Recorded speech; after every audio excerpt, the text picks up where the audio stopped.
Viva Voz, com Vera Magalhães.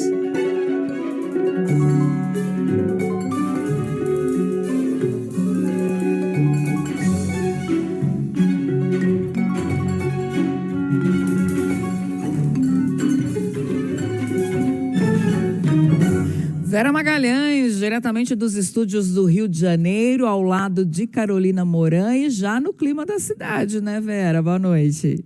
Já no clima da cidade, Débora, boa noite para você, para os ouvintes, aqui me mexendo na cadeira para ser mais bem enquadrada na nossa câmera, agora acho que está centralizada. Estou aqui do lado de Carolina Moran. Boa noite, bem-vinda, Vera, boa noite. Acho que amanhã eu vou para aí, viu? Acho que a passagem para amanhã é capaz de estar mais barata do que a passagem para o dia do show da Shakira. Todo mundo no Rio, amiga, pode vir. Se bem que o show da Shakira, pelo que eu vi, tem devolução de passagem, talvez não esteja tão caro assim. Tem gente que se decepcionou e tem gente que está vindo, né? Tem os fãs e os que queriam os outros. Enfim. Acabei de ver o preço aqui, 1.200. A gente vai começar a negociar os espaços na casa da Carol aí para acomodar os nossos ouvintes que estão querendo ir para o show da Shakira. Bora falar do assunto do dia, novas revelações do caso Master e que pesaram ainda mais o clima no STF. Samantha Klein traz as informações de Brasília. Débora, Vera, Carol, boa noite. Essa reunião que já tem mais de 2 horas, ocorrendo, portanto, no Supremo Tribunal Federal, para discutir essas menções que apareceram no celular de Daniel Worcaro ao ministro Dias Toffoli e que estão no relatório da Polícia Federal entregue na última segunda-feira para o presidente da Corte, Edson Fachin. Portanto, além de discutir essas menções, fala-se também numa saída para o ministro Dias Toffoli, ele que deverá aí se manifestar de alguma forma. Para o ministro Edson Fachin, que já fez, então, questionamentos diretos para Toffoli, ele disse não ver motivos para a sua suspeição, explicou que recebeu dividendos da Mariatti, aquela empresa de participações e sociedade anônima, que não tinha aí os seus sócios, então, divulgados, recebeu esses dividendos por conta do resort Itaiaia, no Paraná, no estado do Paraná, e também disse em notas aí que foram publicadas pelo gabinete ontem à noite e hoje pela manhã, afirmando que a Polícia Federal, então, incorre em ilações e que não tem direito de pedir a suspeição do ministro por não fazer parte do processo. No entanto, segundo fontes da Polícia Federal, o caso não foi de pedir suspensão, mas sim de citar o artigo 33 da LOMAN, a Lei da Magistratura, que afirma quando se há indícios de crime relacionados a magistrados, neste caso, foi necessário, então, encaminhar o relatório ao presidente do STF. Por sua vez, o ministro Edson Fachin também encaminhou esse relatório da Polícia Federal para a Procuradoria-Geral da República, que primeiramente aí arquivou alguns pedidos de suspeição, mas vai reanalisar, portanto, essa solicitação e se manifestar a respeito deste caso. Ainda não há uma previsão de quando isso será feito. Com vocês. Obrigada, Samantha, pelas informações. A Samantha vai continuar acompanhando, claro, essa reunião e traz daqui a pouquinho repercussão política desse caso. Agora, Vera, o ministro Dias Toffoli, ele segue despachando no caso do Master, dando a entender que não vai abandonar a relatoria, pelo menos não por vontade própria. O que pode ser feito para levá-lo a tomar essa decisão ou ainda, quem é que poderia afastá-lo? Débora, é inédita essa situação. Nunca, e aí cabe a expressão nunca antes na história do Supremo Tribunal Federal, o Supremo afastou algum ministro por incompatibilidade, por suspeição, por interesses ali privados ligados a algum caso, e isso nunca ocorreu. Não que nunca tenha havido nenhum caso suspeito, etc., mas sempre o corporativismo falou mais alto a ponto de não se chegar nem a debater o assunto como se está fazendo hoje. Então, essa reunião que está acontecendo agora, que reúne presencialmente ali 8 ministros e 2 remotamente, né, o ministro André Mendonça e o ministro Luiz Fux estão participando por meio remoto, isso em si já é algo inédito na história do Supremo. Então, daí a imaginar que se ele se mantiver na sua disposição de ficar irredutível à frente do caso, como me disseram que ele está, mesmo depois das novas revelações, se algo for feito, terá sido inédito. Já não é usual a Polícia Federal fazer o que fez, né? Proceder da maneira que procedeu. Então, o diretor-geral da PF, Andrei Rodrigues, foi juntamente com delegados que atuam no caso para uma audiência com o ministro Edson Fachin, munido de 200 páginas de documentos, em que relata conversas entre Toffoli e Daniel Vorcaro, encontradas no celular de Vorcaro, e outros indícios de ligações dele com o caso Master que mostram a incompatibilidade, a suspeição dele permanecer à frente do caso. Com isso, a gente ficou sabendo algo que o ministro não tinha revelado até aqui, que ele é sócio da empresa que ele atribuía aos seus familiares e que era, por sua vez, sócio em 2 empreendimentos no Paraná, dois resorts que foram vendidos para alguns fundos de investimentos, entre eles um ligado ao Banco Master, comandado por um cunhado do Daniel Vorcaro. Então, são muitas implicações. A Folha de São Paulo chegou a publicar que o ministro recebeu na sua conta repasses dessa empresa, e aí na nota dele ele nega que tenha recebido qualquer repasse do Banco Master, mas essa triangulação existe, então é preciso saber se ele recebeu algum repasse da empresa, que por sua vez foi vendida para um fundo que tem o Banco Master como um dos seus participantes. E o ministro nega que tenha amizade, e aí ele diz, quanto mais amizade íntima com o Vorcaro.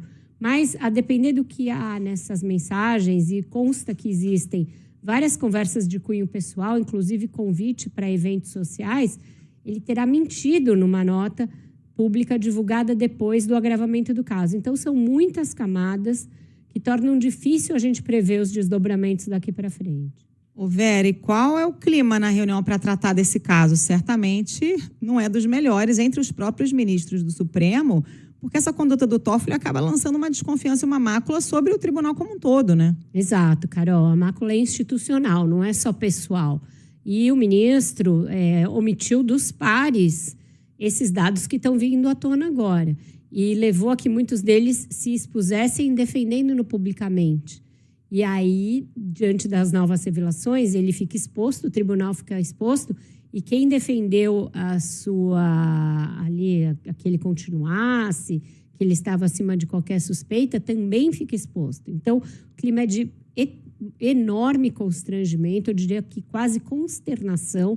Eles mesmos não se veem nesse papel de tendo de instar um dos seus colegas a deixar o cargo, ou a deixar o caso, ou até o cargo, né, se aposentar, como está se prevendo. Então, é uma reunião na qual todo mundo fica meio pisando em ovos e que é dificultada imensamente pela insistência dele de que não tem nada errado e que ele deve permanecer à frente do caso. E pela ausência de um precedente de como agir numa situação dessa, fica todo mundo meio sem saber o que falar, o que dizer. Então, eu não tenho informações da reunião em si, que ela ainda está acontecendo. Mas de pouco antes dela começar, era esse o clima que eu estou te relatando. Bom, não deixa de ser um teste de fogo, né, para o ministro Edson Fachin à frente da presidência do tribunal. Agora, quem ainda não apareceu, Vera, foi o Procurador-Geral da República, Paulo Gonet. Esse silêncio pode, de alguma forma, também desgastar o Ministério Público? Eu acho que esse desgaste também já existe, Débora. Se a gente pensar que Paulo Gonet tem sido muito duro em outros casos, né? É diferente do Augusto Aras, o seu antecessor, que era ausente em quase todos os casos. O Gonet vinha sendo muito duro em quase todos os casos até aqui, e nesse caso ele, por 2 vezes, já se manifestou que não via qualquer impedimento do ministro de prosseguir na relatoria desse caso. Agora, diante dos novos fatos, ele ainda não se manifestou. Então, precisou a Polícia Federal tomar a frente institucionalmente, alegando ali o impedimento do ministro, atribuição essa que normalmente é do Ministério Público. A Polícia Federal investiga. Ela não tem esse tipo de iniciativa normalmente. Então, isso já se deve muito a uma omissão da PGR nesse caso. Vamos ver como o Procurador-Geral vai proceder agora diante das novas evidências. Ele não está participando da reunião, mas ele já deve ter recebido, assim como o Edson Fachin recebeu, a íntegra desses novos achados da PF. Você veja a gravidade de um detalhe. Esse Toffoli não é só que ele está irredutível em permanecer, ele também está despachando no caso. E ele pediu a íntegra de tudo que foi encontrado pela PF no celular do Vorcaro. Aí você fica naquela dúvida. Olha o grau de gravidade do negócio. Você fica na dúvida se ele está pedindo acesso a tudo para poder saber o que tem e preventivamente preparar alguma explicação. Então, isso já é o atestado cabal de que ele não tem condições de permanecer à frente do caso. Se quando você duvida da lisura e das intenções da decisão de um relator, no caso que ele relata, isso já mostra que ele não tem condições formais de permanecer à frente desse caso. Agora, Vera, você citou a possibilidade, inclusive, do Toffoli se aposentar prematuramente. Isso está realmente no horizonte? Muita gente fala nisso nos meios políticos, nos meios jurídicos e também ali no entorno do Supremo. Mas, de novo, algo que ele não está admitindo publicamente, algo que seria bastante grave e, de novo, inédito. Um ministro ali em plena idade, muito longe da idade de aposentadoria, deixar o tribunal por razões de suspeição. Isso macularia muito a biografia do ministro e colocaria, de novo, um desgaste enorme para o Supremo. Mas, a depender do desenrolar desse caso, se virar uma avalanche com bola de neve descendo, talvez não reste outra solução. E lembrando, essa possibilidade foi aventada lá atrás, ainda mesmo antes dessas revelações, por interlocutores que estiveram com o presidente Lula, que foi quem nomeou o Toffoli para o Supremo Tribunal Federal, que disseram que ele chegou a aconselhar o ministro a tomar essa atitude. Então, a gente pode estar aí diante só de uma pontinha de um iceberg que ainda vai aparecer. A gente vai ter a Samantha Klein de volta com a repercussão política? Sim. Já está por aí, Samantha? Conta pra gente Estou como é que aqui, a repercussão sim. política desse caso todo. Carol, olha, a repercussão bastante grande no Congresso Nacional, alguns senadores se mobilizando.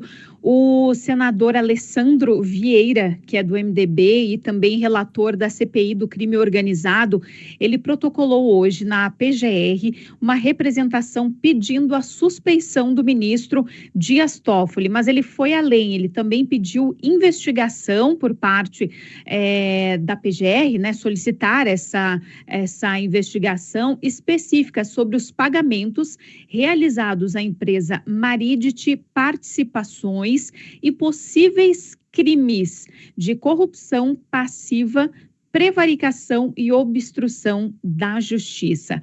Quem também reforçou um pedido de suspeição do ministro Dias Toffoli foi o líder do Novo, o senador Eduardo Girão. Lembrando que no início de janeiro ele já tinha encaminhado para o procurador-geral Paulo Gonet esse pedido de suspeição, trouxe ali vários fatos, elencou ali ações controversas do ministro em relação ao caso Master no Supremo. E aí o que ele fez? Ele fez um aditamento no final de janeiro e fez um segundo aditamento. Na prática, seria um reforço desse pedido, porque Paulo Gonet arquivou outras solicitações, mas esta não foi arquivada. Ela permanece sem uma resposta na PGR. Portanto, essas duas manifestações. E outro ponto muito relevante é que no dia 24 de fevereiro, logo depois do Carnaval, a CAI, Comissão de Assuntos Econômicos do Senado, que tem aí o presidente Renan Calheiros, que está envolvido aí num grupo, né, de fiscalização desse caso Master no Congresso Nacional. Então, a gente vai ter esse depoimento de Daniel Vorcaro, falei com os advogados dele, o advogado Roberto Podival disse o seguinte: não tem motivo para ele não comparecer, e disse que eles foram procurados, portanto, para fazer esses esclarecimentos. Perguntei se haverá algum pedido no Supremo para que ele não fale, ele disse que é muito cedo e perderia a graça se ele já me contasse. E na quinta-feira, dia 26, Vorcaro também deve prestar depoimento na CPMI do INSS. Com vocês. Obrigada, Samantha. É um caso, né, Vera, que abre um flanco para quem critica o Supremo Tribunal Federal e estava esperando uma brecha para voltar com essa pauta de impeachment de ministros. A gente sabe que o Supremo teve um papel fundamental na defesa da democracia e esse caso não tem nada a ver com esse assunto, mas acaba abrindo essa brecha, esse flanco, né? Acaba abrindo essa brecha, esse flanco e não tem nada a ver uma coisa com a outra, mas a narrativa que vai ser feita, que pode, inclusive, aumentar uma já enorme impopularidade que existe na sociedade em relação ao Supremo Tribunal Federal olha, a última instância para julgar muitos políticos, muitas autoridades, é essa que, na hora de analisar coisas relativas aos seus, se cala, protege, passa a mão na cabeça, se fecha para o controle externo, etc, etc. Então, é um flanco enorme, um desgaste muito grande e os políticos, especialmente da direita e da extrema-direita, vão aproveitar isso para surfar nessa pauta de impeachment, para voltar à artilharia contra o Supremo e desacreditar todo o trabalho que o Judiciário fez até aqui. Vera, e no Congresso, o clima de aumentar a pressão, com esse clima, é possível que aumente a pressão pela CPI do Master? Retoricamente vai aumentar, Débora. E quem não tem muito a perder, aqueles livre atiradores que gostam de holofotes e que veem na possibilidade de uma CPI a chance de ficar direto na mídia e assim, inclusive, chegar mais fortes à eleição, vão intensificar essa pressão. Mas, na cúpula das duas casas, o clima não é bem esse. O senador Davi Alcolumbre, presidente do Senado e do Congresso, tem um aliado aí muito envolvido nas investigações do Master, pelas transações do Master lá no estado do Amapá. E o presidente da Câmara, Hugo Mota, fazia parte de um seleto grupo de deputados que, por muitos e muitos anos, durante muitos eventos, frequentou o círculo ali próximo do Daniel Vorcaro. Então, não é simples para essas pessoas atirarem o Daniel Vorcaro aos leões, mesmo que eles não sejam ali ligados a Toffoli, não seja para proteger o Supremo, mas para proteger interesses próprios, porque é isso, Vorcaro era esse polvo cujos tentáculos se abriam para os diversos poderes e diversos lados do cenário aí, do cenário político-ideológico. Então, não dá para dizer, vamos fazer uma CPI do Master porque vai atingir o meu inimigo. Provavelmente vai atingir o seu inimigo e muitos dos seus aliados. Então, não é um cálculo simples de se fazer, embora a pregação nas redes sociais, na tribuna, em favor da CPI, vá crescer diante dessas novas revelações. Tem uma apuração aqui do Globo, gente, antes de ir para o intervalo, sobre o que o Lula está dizendo aos interlocutores, que ele disse aliados que a permanência do Toffoli na relatoria está se tornando insustentável. Disse nas últimas horas que ninguém está blindado de ser investigado, nem ministro do Supremo, falando aí do caso do Toffoli. Única posição, acho que possível, né? O governo está tentando ao máximo também se desvencilhar dessa treta toda, né, Vera? Exatamente. O governo está quieto, não está se manifestando. O Lula foi tragado para esse caso na semana passada e retrasada, quando veio à tona o fato de que ele recebeu o Daniel Vorcaro fora da agenda. Então, ele não quer ter mais desgaste com esse caso. Também recebeu o Toffoli, aconselhou o Toffoli, conversou com ele a esse respeito, mas agora a ordem é tentar ao máximo permanecer ao largo dessa discussão, dizendo que é uma discussão que diz respeito única e exclusivamente ao Congresso, ao Supremo Tribunal Federal, que não tem nada a ver com o governo. Não sei se vai ser possível manter essa blindagem intacta por muito tempo, mas essa é a determinação no Palácio do Planalto.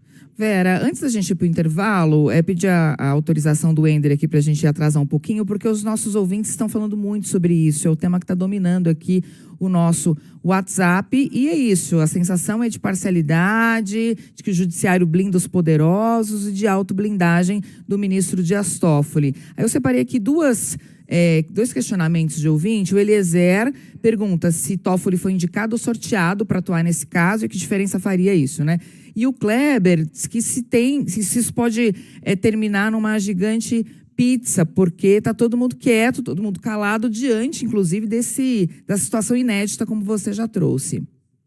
Bom, pizza geral eu não acredito que vá haver, porque o fato de ter chegado até aqui já mostra que a Polícia Federal está avançada nas investigações.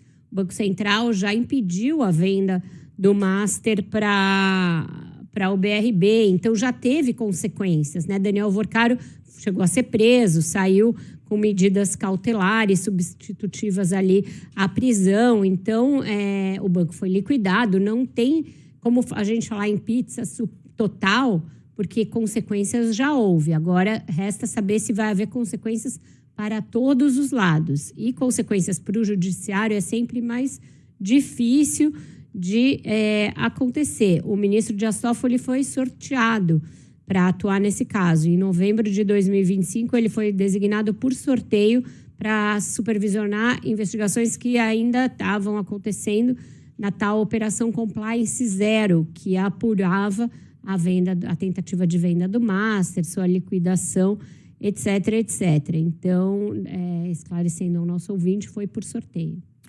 Então vamos ao intervalo, você fica com notícias da sua região e daqui a pouquinho tem mais Viva a Voz.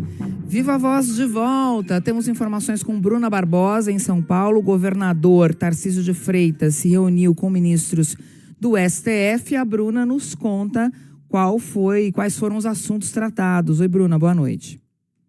Oi, Débora, boa noite para você, para a Carol e para a Vera. Bom, gente, da mesma forma que aquela visita a Jair Bolsonaro na Papudinha não foi uma visita só para visitar um amigo, eles falaram de política, falaram dos rumos da eleição, essa visita de ontem para 4 ministros do Supremo não ia ser só para falar de renegociação de dívidas aqui em São Paulo. O governador esteve com Alexandre de Moraes, Cristiano Zanin, Dias Toffoli e Gilmar Mendes e confirmou hoje que sim, falaram sobre a prisão domiciliar do ex-presidente Jair Bolsonaro. A pauta principal, de fato, até era o PROPAG, né, que é o Programa de Renegociações de Dívidas com a União, mas a gente já tinha falado aqui ao longo da programação que o tema prisão domiciliar dificilmente ficaria de fora das conversas. O governador disse que sempre que tem oportunidade leva o assunto aos magistrados, porque considera a dignidade do ex-presidente, diz que isso está em jogo e desde a transferência de Bolsonaro para o regime fechado, tanto Tarcísio quanto a ex-primeira-dama Michele Bolsonaro têm defendido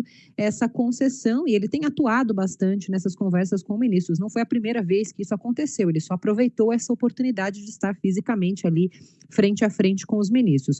O governador afirmou que entende o pedido como plenamente viável, citou precedentes e tem defendido que Bolsonaro precisa de melhores condições de assistência à saúde. A gente tem o trechinho. Obviamente, quando a gente tem oportunidade, a gente sempre leva a questão humanitária. Vocês sabem, conhecem a minha posição. A minha posição nesse caso é uma posição também técnica, porque eu entendo que o presidente não tem saúde para estar no regime fechado, ele precisa estar com a sua família para ter a melhor assistência possível. Acho que a gente tem que ter muita consideração com os ex-presidentes da República. É uma coisa que o Brasil precisa aprender, na minha opinião. E, enfim, a gente sempre leva os argumentos, sempre vai trabalhar para que ele possa voltar para o seu lar, voltar para sua casa e ter o máximo de dignidade possível. Bom, Tarcísio também confirmou que na semana que vem vai ter um encontro com o senador Flávio Bolsonaro no próprio Palácio dos Bandeirantes, reunião que deve acontecer depois do Carnaval, provavelmente na quinta-feira, e vai contar também com a presença do senador Rogério Marinho, que é o coordenador de campanha do Flávio. Segundo Tarcísio, a ideia é alinhar estratégias políticas e discutir os próximos passos da pré-campanha presidencial de Flávio Bolsonaro. E para fechar, ontem a gente falou aqui que o Flávio Bolsonaro participou de um evento promovido por um banco de investimentos. Ali falou que esperava contar com apoio, com palanque de Tarcísio como forma de retribuição ao que Bolsonaro fez em 2022 pelo governador de São Paulo. Tarcísio nem precisou ser questionado sobre o assunto. De cara, quando começou a falar sobre o tema, reforçou, aproveitou ali a oportunidade para falar mais uma vez que estarão juntos e que estarão unidos, dando, portanto, isso que a direita tem tanto cobrado, né? Esses apoios explícitos, ainda que de uma forma menor. Vera, Débora e Carol. Muito obrigada pelas informações, Bruna Barbosa de São Paulo. Agora, Vera, essa atuação de Tarcísio de Freitas nos bastidores em favor de Jair Bolsonaro é só por uma questão humanitária?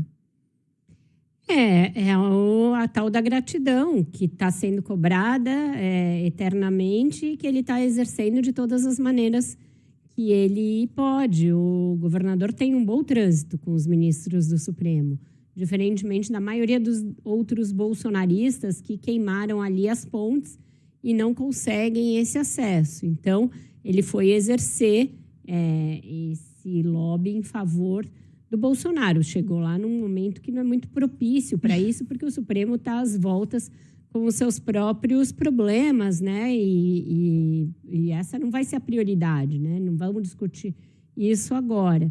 Também não acredito que um pedido do governador vá mudar a convicção do ministro Alexandre de Moraes, que tem reiterado que Bolsonaro está em condições de saúde de permanecer na Papudim e está sendo assistido de forma conveniente para que não fique ali com algum problema ou com alguma condição de saúde agravada. Então, não vejo mudança num horizonte próximo.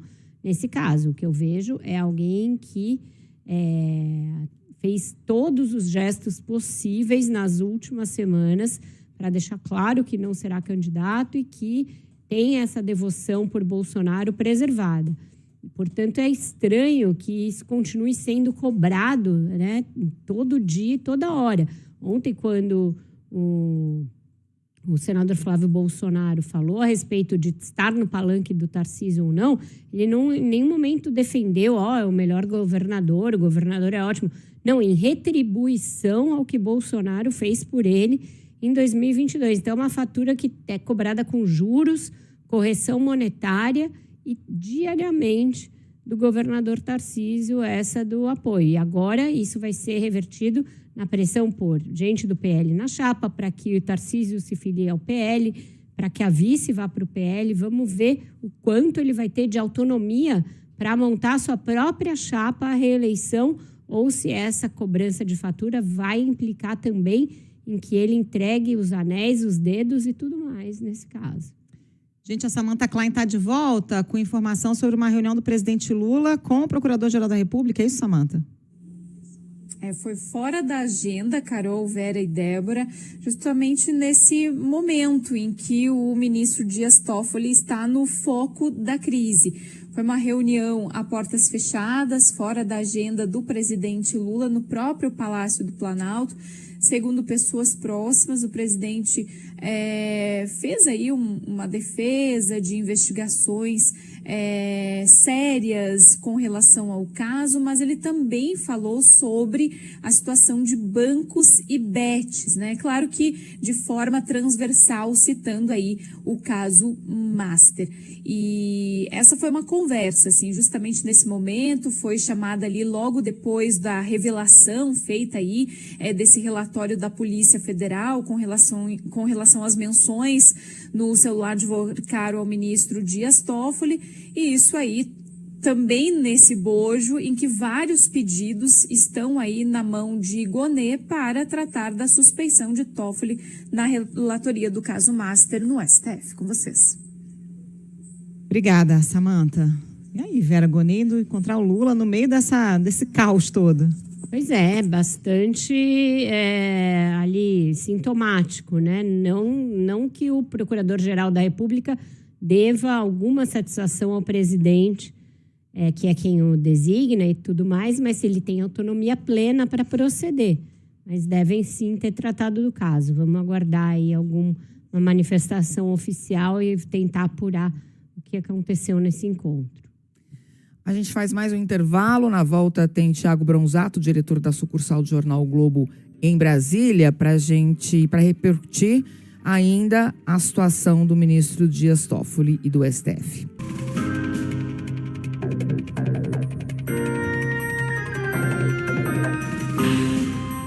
Olá, estamos de volta com o Viva Voz e já está na linha com a gente nesse dia bem tumultuado o diretor da sucursal do Globo em Brasília, Thiago Bronzato. Boa noite, Thiago. Boa noite, Vera. Boa noite, Débora. Boa noite, Carol. Boa noite, os ouvintes. Boa noite. Oi, Bronzato.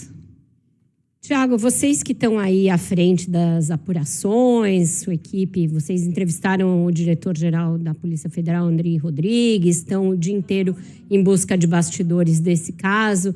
Eu queria ouvir de vocês se a avaliação de vocês é que o ministro se tornou insustentável, a situação dele se tornou insustentável para permanecer à frente do caso e por quê?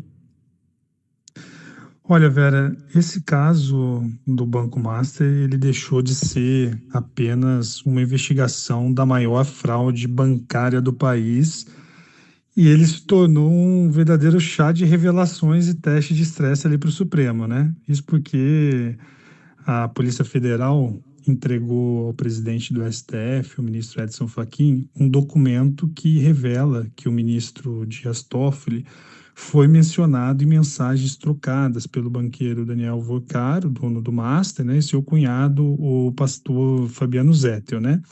E o que tinha nessas mensagens? Os diálogos que estão sob sigilo, né, apontam ali pagamentos de um fundo ligado ao cunhado do Vocaro para uma empresa que tem como sócio o ministro Dias Toffoli. Até então, essa empresa ela era apresentada como sendo ligada a 2 irmãos de Toffoli. Ninguém sabia que o ministro era sócio. E aí, eis que numa nota divulgada pelo ministro, ele reconheceu ser sócia dessa empresa que recebeu um aporte de recursos de um fundo ligado ao cunhado do Daniel Vocaro. Ou seja, o próprio ministro do Supremo foi beneficiado por recursos de um fundo de um investigado no caso Master, né? Mas essas surpresas não param por aí, né? O gabinete do ministro Toffoli diz que ele recebeu em 2021 dividendos pela venda de participação da empresa dele num negócio no resort no Paraná, né? No entanto, como mostrou hoje a colunista Malu Gaspar, o relatório entregue pela Polícia Federal ao Fachin detalha um pouco ali os diálogos que revelam que os pagamentos teriam ocorrido, na verdade, no final de 2024, ou seja, 3 anos depois do período mencionado na nota pelo Toffoli, né? E não fosse o bastante, o ministro decidiu dobrar a aposta, né? Que foi uma outra surpresa, né?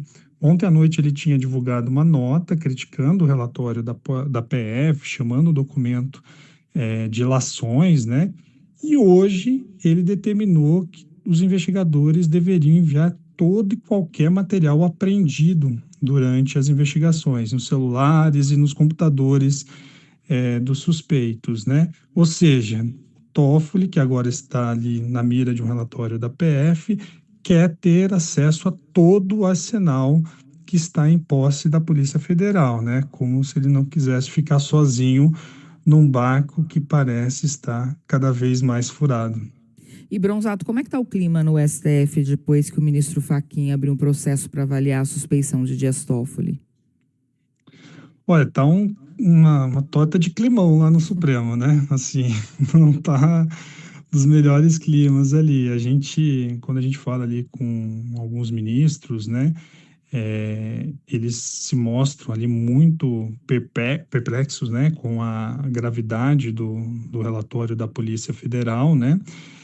E, ao mesmo tempo, eles também não querem incendiar mais o ambiente, né? Alguns dizem que, de fato, é muito grave, né, esse gesto da Polícia Federal, né, de apresentar essas mensagens que mencionam o Toffoli, mas alguns também estão pregando cautela, justamente para não desgastar mais a imagem do Supremo, né? O presidente do Supremo, ele sempre foi cobrado ali nos bastidores para sair em defesa do Toffoli. E até um tempo atrás ele chegou a divulgar uma nota defendendo a condição do Toffoli de estar à frente do caso Master, né? Mas, com o passar do tempo, o Fachin foi vendo que isso estava desgastando a gestão dele, né? E ele passou, então, a fazer uma inflexão. Deu algumas entrevistas, dizendo, inclusive, que ele não iria cruzar os braços e queria agir, doa quem doer, né?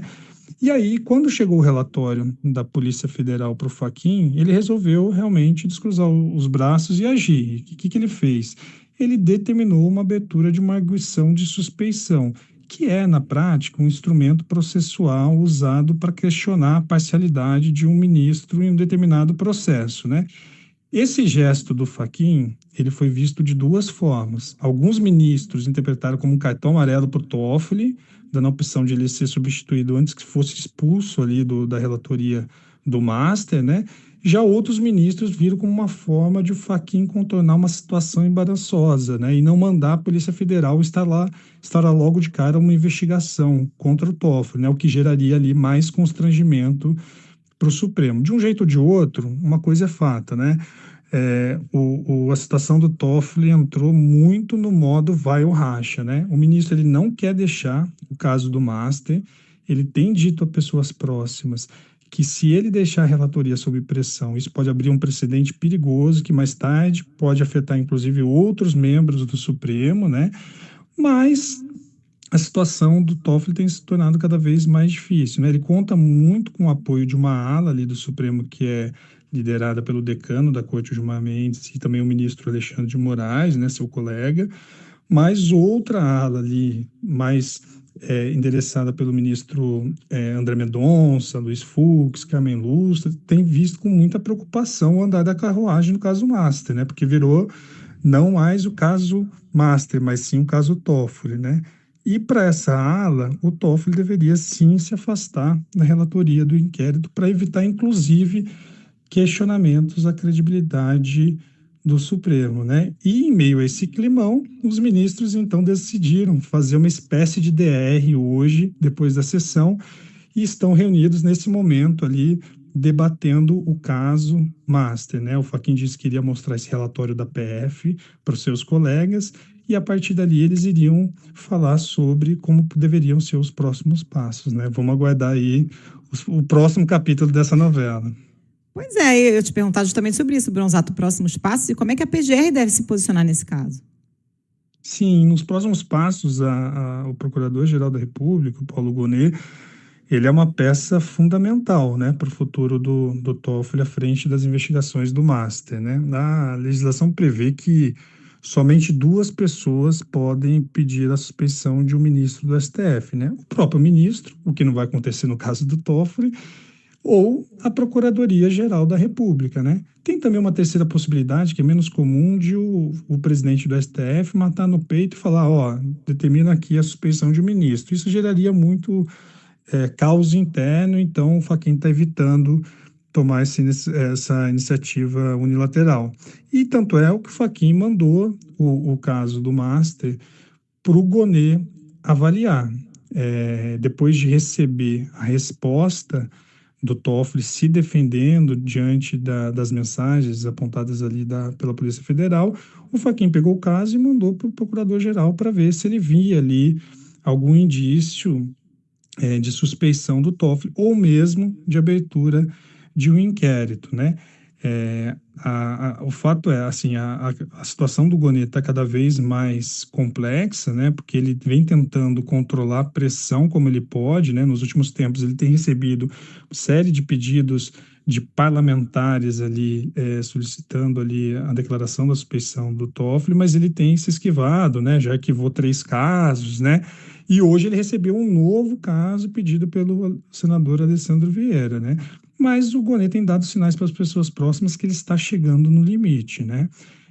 Vale lembrar que o Gonet ele chegou à PGR muito afiançado pela boa relação que ele sempre nutriu ali com os ministros do Supremo, especialmente com o Gilmar Mendes, né?